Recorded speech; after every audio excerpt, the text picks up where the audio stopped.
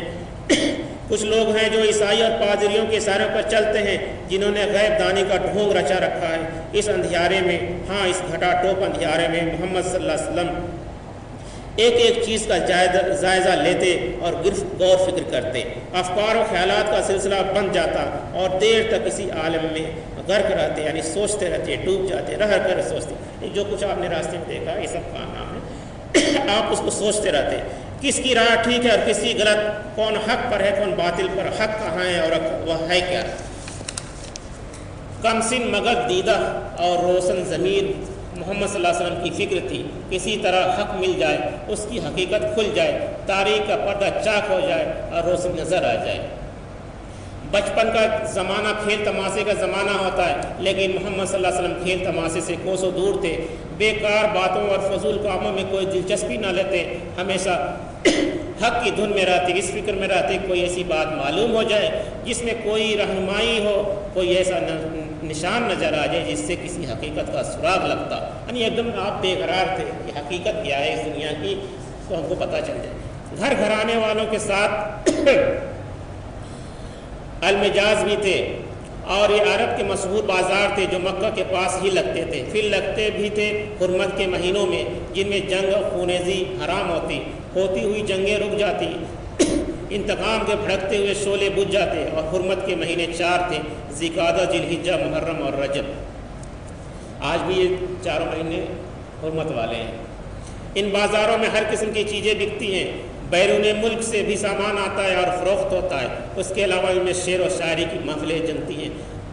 مقررین اپنی خطابت کو جوہر دکھاتے ہیں، ہر شخص اپنے افکار و خیالات کا برملا اظہار کرتا ہے، ہر مذہب کا آدمی اپنے عقائد کی اشاعت کرتا ہے، ہر شخص پوری آزادی سے اپنے اپنے نظریے و مسلک پر عمل کرتا ہے، نہ وہاں کسی طرح کا خطرہ ہوتا ہے نہ کسی سے اندیشہ، ہر ایک مطمئن اور بے غم ہوتا ہے۔ یہ حرمت کے مہینے ہیں، یعنی وہ میلہ لگتا تھا عرب میں، تو یہ بازار آدمیوں سے بھرے ہوتے، ان میں طرح طرح لوگ ہوتے، جگہ جگہ کے باشندے ہوتے، ہر طرف ایک چہل پہل ہوتی، ایک ہمہ ہمی ہوتی۔ ایسے میں آپ کو لوگوں سے ملنے جلنے کا، ان کے افکار و عقائد کو سمجھنے کا، ان کے قول و عمل پر پرکھنے کا بڑا اچھا موقع ملتا ہے۔ یہ فیصلہ کرنے میں بھی آسانی ہوتی کہ کون راہ راست پر ہے اور کون اس سے پرے۔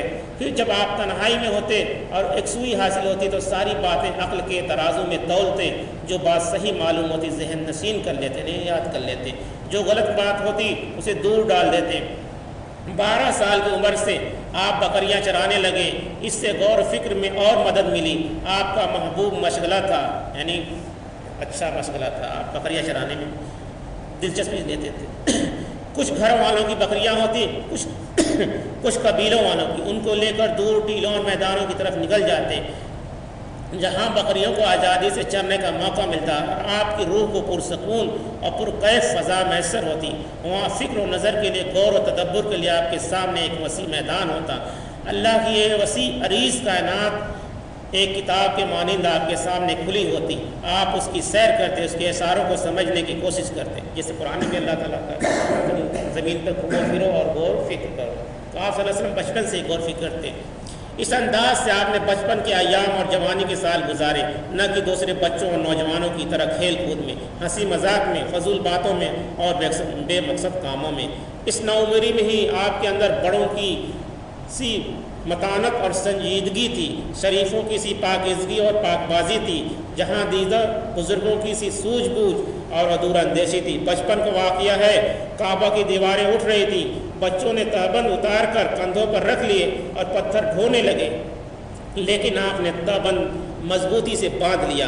چچا عباس نے کہا، بچوں کو دیکھو، اپنے اپنے تہبند کو کندھوں پر رکھ لیے ہیں، اب کیسے مزے سے ڈھو رہے ہیں، تم بھی ایسا کر لو، کندھے نہیں دکھیں گے۔ چچا کے کہنے سے ایسا کرنا چاہا تو مارے غیرت کے بے ہوش ہو کر گر گئے۔ مکہ میں عام رواج تھا، رات کو لوگ اپنے کاموں سے فارغ ہو کر جمع ہوتے، طرب و نشاط کی محفلیں آراستہ ہوتی، دلچسپی اور تفریح کے پروگرام رہتے، داستان گوئی اور داستان سرائی اس پروگرام کا اہم جز ہوتا ہے، یعنی آپ لوگ اپنے شعر و شاعری کرتے، کہانی قصے سناتے۔ کوئی شخص جس کو اس فن میں کمال ہوتا داستان سناتا شروع کرتا اور لوگ رات بھر بیٹھے سنتے رہتے۔ یہ گویا اس زمانے کا کلچرل پروگرام تھا۔ ایک ساتھی نے آپ کو بھی للکارا، محمد صلی اللہ علیہ وسلم ایک رات تم بھی اس محفل کا لطف اٹھاؤ۔